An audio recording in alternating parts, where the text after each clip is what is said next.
Hi everyone. Quite a lot of videos tonight. I wanted to add two more videos real quick, each one being kind of an addendum. So the first is for the anime. You know, um, I said what I thought about Journeys, and there's really not much else to say to that per se. But while I did give a number rating and I summarized a lot of things, I actually left out where I would put this. So here's what I'm gonna do. Like I said, by 2023, you can expect videos that are more like the Chorniks. Um, who knows how long those will take though? Because obviously, if I'm talking about um, you know the games, I'm gonna have to search for a ton of different footage from the games, put that in, hope it doesn't get taken down. The anime shouldn't be as long, but the point is, I can't promise how fast those will come out. As I've said before in the last video and others, check my UPN posts. I have a lot of things going on. I half seriously joke sometimes that if I had the money, I would hire my own chef and butler and secretary. It's very hard to stay on top of things. The fact that I've had these 2.5 hours, it was more of a for me thing kind of thing going in than I really should be doing this with my time. Um, I don't have the time or luxury if I want the lifestyle to sit around and do nothing all day, really. Um, but what I will say is this: I would like to use 2023. So 12 months in the year, eight different things. So I want to treat it as eight different series. Um, yeah, average it out. Every month and a half, I would like to have a video out about each of the series. Definitely a good goodbye of the franchise with the anime is over. Maybe it won't be, who knows. But I do want to, so I won't go into details today, honestly, about why I felt that way, or at least for each one. But in very brief, I want to rank the different series. Not give them a number rating, not give them a full 90-minute review. But by the way, also, IRL, I have Asperger's, so I've gotten much better at it, but it doesn't come natural for me to look someone in the eye.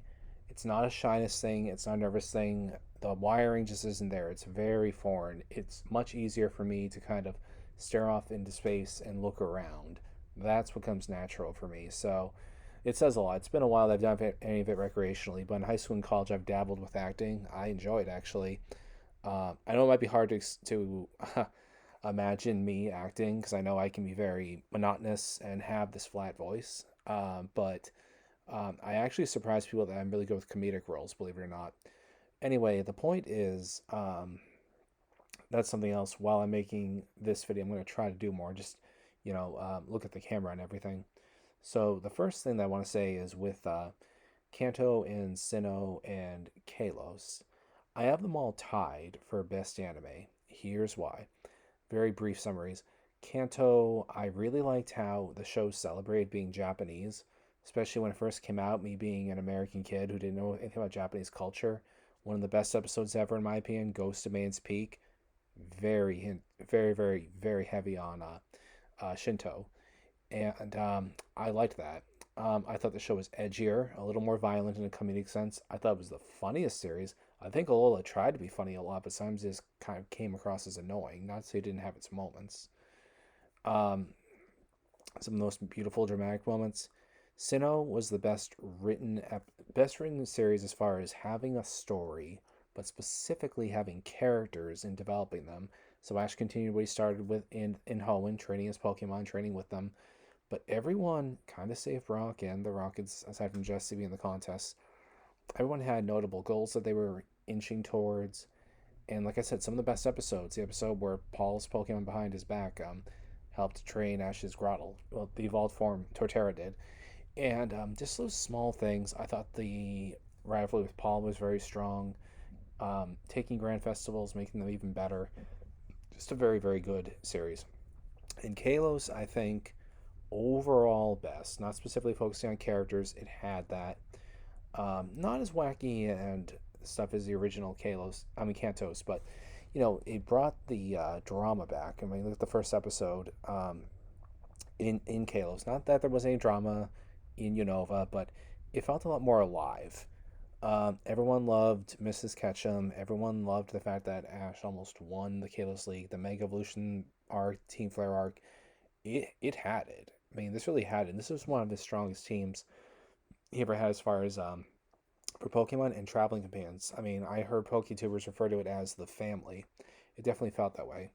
Going on to Hoenn, um, everything I've said before, new animation, the introduction of contests, boss fantasies,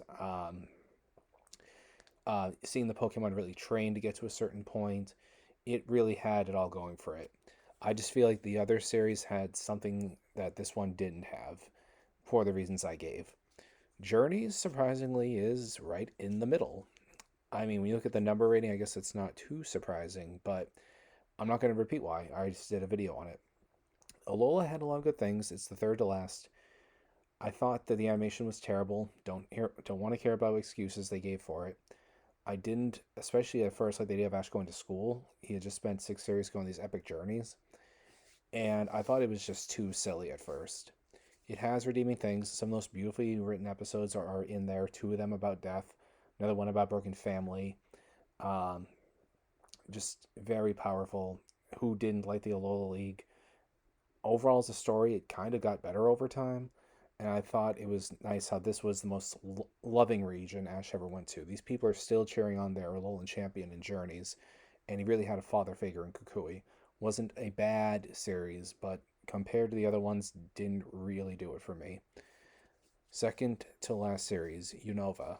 Um, I thought if they had handled Sirius Team Rocket better, instead of being as Dogasu from Dogasu's Backpack said, treating them like lobotomy patients, they had actually done something with that long-haired Team Rocket member and had actually gone through with the original. I mean, it's horrible that that earthquake happened, along with the tsunami, and as horrible as it was Fukushima happening. I don't want to say I don't want to trick myself into tripping into saying something really bad like, oh, I wish they would have aired it a year later with heavy editing. They did it technically with the Meloetta arc, and I don't want to sound insensitive. It would have been great to see Team Rocket versus Team Plasma. I think they were trying to be very careful to bring up anything in regards to the original trailer because it might upset kids. I think they were being overprotective, kind of like how Pokemon was banned after the Porygon episode, and children wrote in to bring the show back. Um, there were good things about it, but there were just too many things I didn't like. The Alolan League was terrible, the worst league Ash ever battled in. He had some of his worst gym fights, worse than some of his Kanto ones during this. I don't want to get too much into it. This is supposed to be an overview. Finally, at the bottom, we have Johto. It had good things. I liked the Baby Lugia arc. I liked the Team Rocket thing with the Red Gyarados, introducing Lance as a G-Man. At first, it was innovative to see those new mechas that Team Rocket used. Um, in fact, it was the beginning of the boss fantasies. And the Johto League was very good. It's one of the best leagues ever, and some of the most iconic battles ever. Ash versus Gary in BDM, Ash versus Harrison. I think those both deserve to be somewhere near the top 20, if not on them. And this is a franchise that's had over 1,000 episodes, so tons of battles. Some point I might do a video in the next year talking about what I think maybe the top 30 best Ash battles are. I mean, that's a real commitment, and I can't promise I won't skip some things. I'm mostly going to be going on memory, fishing around on Reddit, maybe quickly looking at a few summaries here and there, but I can't and don't have the time or desire to watch every episode of Pokemon.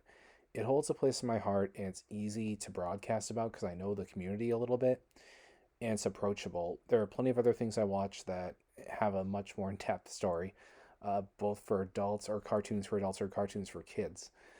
I can't, unless I could pause time and natural aging, I could not rewatch every episode. But here's what I'm going to say about Johto.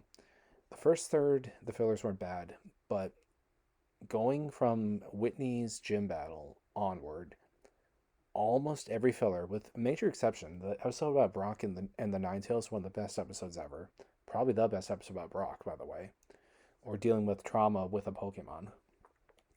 Aside from that, very bad fillers, like that Zapdos had gotten really weakened and they had to throw it in the lake, ripping off Mewtwo Returns, which was also a plus, but kind of a weak sequel, let's be honest. Um, This is the series where also legendary Pokemon get cheapened. There's no reason we saw Articuno just in the wild. At least Moltres was majestic with the flame of Moltres, and then all three birds being on the big screen, balance of nature. It's at the bomb for me. Anyway, guys, this one is already at 10 minutes, so I'm cutting it off. Bye.